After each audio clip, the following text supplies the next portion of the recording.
In this video, I'd like to do a quick unboxing of the HDMI to VGA adapter. So if you have a look in the box, it's got a USB cable for powering it up. It's got a little audio cable from your source.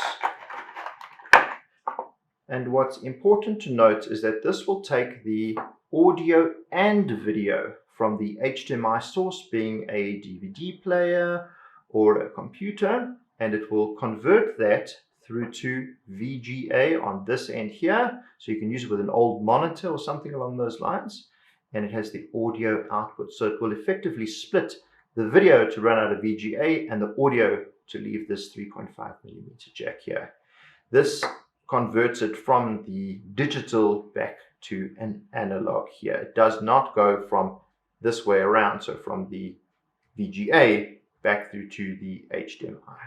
If you guys have any questions or comments, please feel free to get in touch with us. We'll do our best to help you.